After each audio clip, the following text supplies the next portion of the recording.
the affirmative task we have now is to actually create a new world order.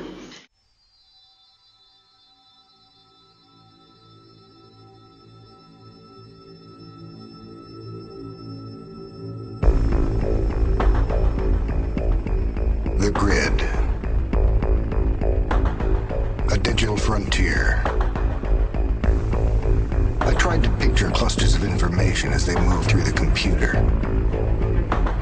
What did they look like? Ships, motorcycles? Were the circuits like freeways? I kept dreaming of a world I thought I'd never see. And then, one day, I got in.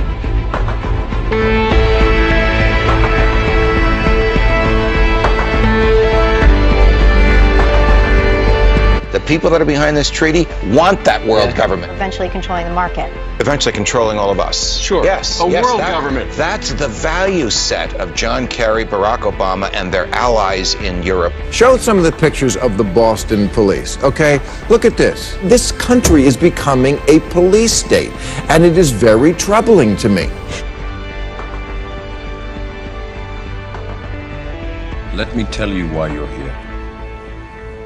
You're here because you know something. What you know you can't explain, but you feel it. You felt it your entire life, that there's something wrong with the world. You don't know what it is, but it's there, like a splinter in your mind, driving you mad. It is the world that has been pulled over your eyes to blind you from the truth. What truth? That you are a slave. Like everyone else, you were born into bondage, born into a prison that you cannot smell or taste or touch. A prison for your mind. I want to make it very clear in the beginning, I'm not anti-government. I don't believe in terrorism. Unfortunately, there are a few key people in key positions who have made a difference, a big difference, in what's happening in America today. I retired from the FBI March 1979. At that time, I was in charge of the FBI Los Angeles Division. I had more than 700 personnel under my command. My first major, and credibility, believe me. Now, if you read the internet, you may not think so, because there are some heavy-duty FBI informants out there like Stu Webb and Barbara Hartwell, who are MKUltra mind control victims, CIA mind control victims, who are making all kinds of disparaging remarks about me. But I don't want to deal with those people, because if you read their material, you'll see that it's designed to discredit people like me, former State Senator John DeCamp, and other leaders who are trying our best to expose what's happening in America today, and actually around the world.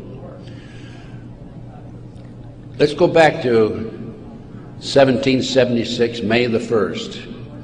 Adam Weishaupt was commissioned by the Rothschild family to set up the goals to control and take over the world with a one world government. Adam Weishaupt came up with 25 goals. Among these goals were control the press, corrupt the youth through sex and drugs, elect our own people meaning the Illuminati, to key positions in all levels of the government, city, county, state, and federal. And it goes on. The final goal was to take over the world, the one world government. When I retired, I had no idea what was going on. I had no idea about the Illuminati. I had no idea about Adam Weishaupt. October 25, 1980, I, through a series of circumstances, I don't have time to go into the details now, obtained a signed confession from one Helena Stokely.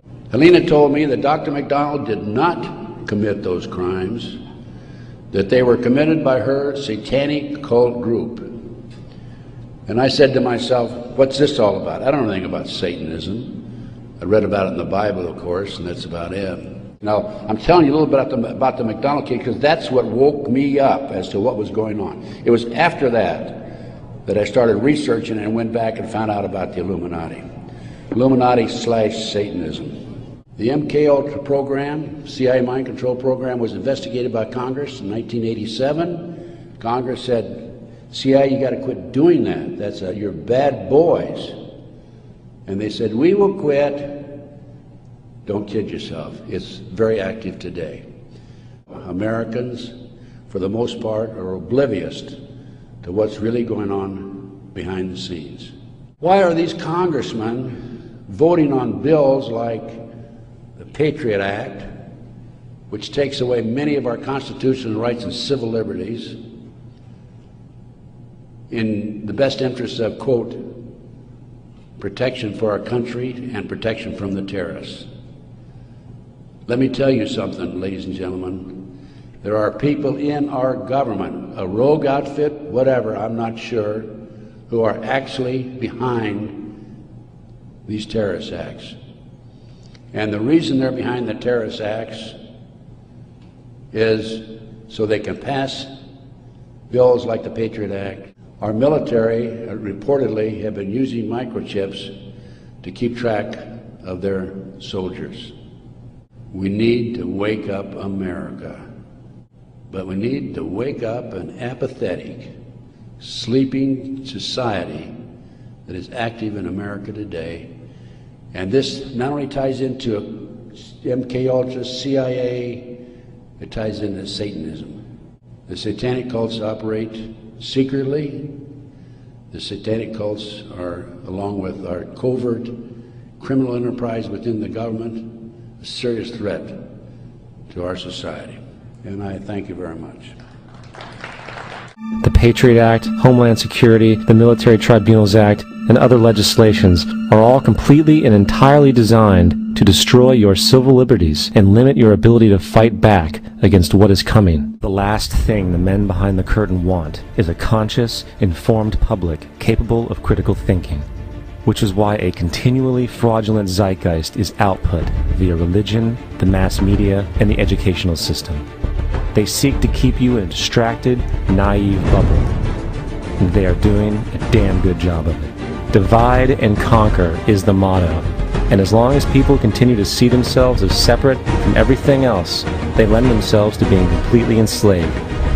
The men behind the curtain know this, and they also know that if people ever realize the truth of their relationship to nature and the truth of their personal power, the entire manufactured zeitgeist they prey upon will collapse like a house of cards. This is your last chance. After this, there is no turning back. You take the blue pill, the story ends. You wake up in your bed and believe whatever you want to believe. You take the red pill, you stay in Wonderland, and I show you how deep the rabbit hole goes. All I'm offering is the truth.